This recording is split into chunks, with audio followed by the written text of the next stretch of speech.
Bonjour à toutes et à tous, on est réunis aujourd'hui pour parler de notre projet de recherche-action commun ici au Togo. L'idée, c'est d'expérimenter une ingénierie et de ressources en circuit court. Qu'est-ce que ça veut dire? Eh bien, c'est de créer et de partager des outils pédagogiques directement entre les écoles. C'est un projet ambitieux et on va regarder ça ensemble en détail. Alors, voilà le programme. On va suivre ces 6 points, c'est un peu notre feuille de route pour être sûr qu'on avance tous ensemble, bien alignés sur les objectifs de ce projet qui est, vous allez le voir, vraiment important. D'abord, commençons par le commencement. Pourquoi ce projet? Quelle est au fond notre ambition commune? Qu'est-ce qui nous motive tous à nous lancer dans cette aventure? Ce qui est passionnant, c'est de voir comment l'idée a évolué. Au départ, on pensait à une simple remédiation, mais on est arrivé à quelque chose de bien plus puissant. Des élèves d'une école qui écrivent pour de vrais lecteurs, c'est-à-dire les élèves d'une autre école.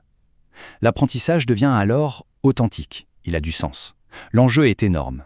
On part de booster la motivation et bien sûr d'améliorer pour de bon les compétences en lecture et en écriture. Très bien. Maintenant qu'on est au clair sur l'ambition, rentrons dans le vif du sujet. Quelle est notre mission précise pour les mois de novembre et décembre qui arrivent? Pour cette toute première étape, il y a une priorité. Une seule. C'est vraiment le socle sur lequel tout le reste va se construire. Et cette priorité, la voici. Réussir à collecter le corpus des tout premiers textes écrits par les élèves de nos 3 écoles pilotes. C'est cette matière première, ces textes, qui va conditionner tout le succès de notre projet commun. D'accord, l'objectif est clair. La question maintenant, c'est concrètement, sur le terrain, comment on fait? Quel est notre plan d'action pour y arriver? Eh bien, pour que cette collecte fonctionne, on doit réussir à installer 4 routines en classe. 4 techniques de pédagogie active qui doivent devenir des habitudes quotidiennes. C'est la mise en œuvre régulière de ces pratiques qui va nous garantir le flux continu de textes dont on a besoin. On est bien d'accord, ce projet, c'est avant tout une aventure collective. Et pour qu'elle réussisse, il est fondamental que chacun comprenne bien son rôle et sa place dans l'équipe. Ce qui est crucial ici, c'est la synergie. D'un côté, on a l'équipe de terrain qui est en première ligne. C'est elle qui met en place les techniques dans les classes et qui collecte les données. Et de l'autre, l'équipe de supervision, avec des experts nationaux et internationaux. Son rôle? Être en appui solidaire, c'est-à-dire analyser ce qui remonte du terrain, faire des observations, proposer des pistes, c'est un vrai partenariat.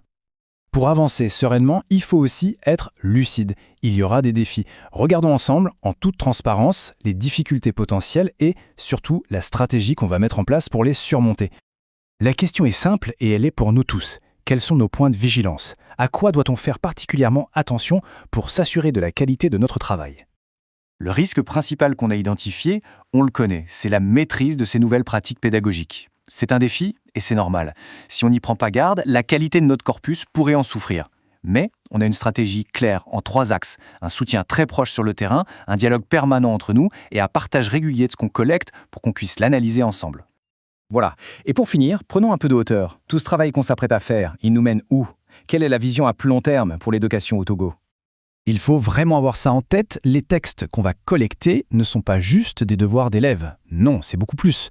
Ce sont les fondations, la toute première pierre d'un futur réseau d'écoles qui apprennent les unes des autres, qui créent et partagent leurs propres outils pédagogiques. Et on va se quitter sur cette question qui est une ouverture. Comment est-ce que ce réseau pourrait, à terme, transformer en profondeur la façon dont on apprend et on enseigne ici au Togo? Ce qu'on démarre ensemble, ce n'est pas juste une petite expérience, c'est peut-être le début d'une véritable transformation. Je termine au nom du think tank Haute École Internationale en vous remerciant sincèrement pour votre engagement et votre précieuse collaboration. C'est ensemble que nous allons réussir.